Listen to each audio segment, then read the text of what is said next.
Hello peeps, thanks for tuning in. Just a bit of an update really on the Exeter trial which I've just done and how the bike was and what I need to do next time. I've signed up for the Land's End already. It was a fantastic event.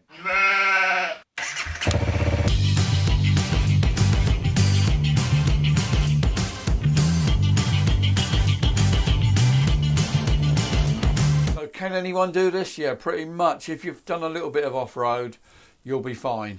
The thing about a trial is if you have to put your feet down and have a dab, it doesn't matter. You can just paddle your way up the hill. The navigation, really good.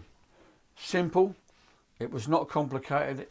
Anyone could do it. It wasn't like tulip drawings and symbols and things like that. It was kind of written really. It's kind of like follow the A123 to the T junction, turn right, quiet through this next village, turn right at the church, left at the pub, and things like that. Really simple to follow. The only trouble I've found is, because I've got really good eyes for long distance, I found that because I need to wear a pair of glasses for reading, they kept misting up and they weren't quite strong enough at times, you know, in the dark. So that was a bit of an issue, but I'm working on that. I did have some old sort of glasses with bifocals in the bottom, but they were so scratched. I really didn't want to use them at night. I've ordered a new set of glasses, if you like, with the lenses in the bottom, but also they're anti-fog, so they were about 20 quid. I met a guy called Nick and he'd got this, they were like little A5 magnifying glasses, plastic they were, and he'd got them on top of his road book and it kind of zoomed in on it, which was fantastic. So he sent me the link, bless him, and I've already got them from Amazon. So cheers Nick, brilliant. Oh, and also before I forget, there was a GPX file available, which yeah, I did use it at times. It was kind of, I didn't want to use it, I wanted to do it traditionally, but I did have to use it at times for backup. So yeah, you know, people who prefer GPX file, it's there if you want it. What else? Now, keeping warm and keeping dry was another issue. So like, you're starting your event at, I don't know, my start time was 1:11 in the morning. So I put lots of layers on. I used, put like a thermal vest on, then a t-shirt, then another thermal vest, and thin light stuff, and then my armour on top of that, and then my military waterproofs, which are low budget second-hand waterproofs. And I kept really dry, although it was mild. It was very mild. It did rain pretty much on and off all day, and the waterproofs done their job. It was okay.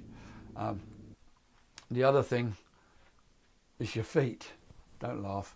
Now, what I've done with my feet, I bought some hot hands. They're like little tea bags really, and I mask and tape them to my feet across the top of my toes, and I didn't really have any troubles at all really. My feet were okay. So, you know, like you kind of forget about things, and I suddenly remembered halfway through the day, I thought, my feet are not cold, so they must be working. So it looks a bit silly, but if you've got enough room in your boots, it works a treat. Oh, Santa Claus, Father Christmas, he brought me some hot grips. Fantastic. And they were the cheapest Oxford hot grips you can get. About 40 quid, I think. Plenty good enough for me, and they worked a treat. I also extended my hand guards, if you like, made them a little bit bigger. So that worked a treat. So I wasn't cold, but again, it wasn't mild. Now, keeping awake was the other thing. I thought, I'll fart like me. I'm going to be falling asleep about 2 o'clock in the morning. So what I've done, I bought some Pro Plus. I don't know if you've heard of them. You can buy them from the chemist. They're just probably like caffeine tablets, you know, so you kind of keep yourself awake with those. And I put some Red Bull in my backpack. So I thought, well, you know, worst comes to worst, I can have some Red Bull as well. But I didn't actually use the Red Bull. I took 2 Pro Plus at the start and then another 2, I don't know, 4 hours on, and I was fine. So that was that. The bike was brilliant, absolutely brilliant. It's a new bike, so I shouldn't have to do anything to it. Just lube the chain up, make sure it's tight enough. But it's got so much torque. It just pulls its way up everything. And you know that horrible feeling when you get 2 lower revs with a 4-stroke and it just goes clonk and stalls. Well, this just doesn't do that. It just pulls. You just keep it pulling. Such a good little bike for, you know, it's not too powerful. So like when you're whizzing up Sims Hill, it's not too much power. It spins up and has you off. The organisation, the motorcycling club, the marshals, the riders, the drivers, everyone was quite happy to help you along.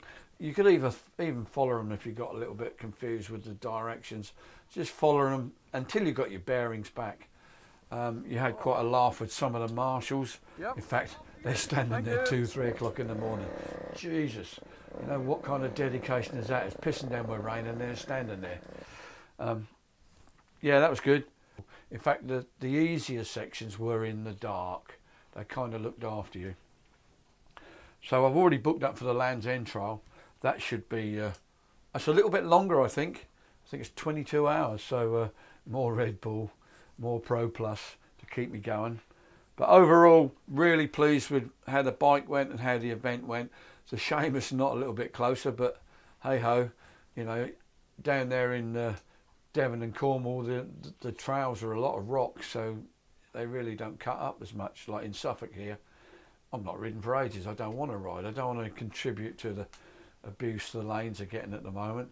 They're a right mess. Well, that's pretty much it really. Thanks for watching. See you soon.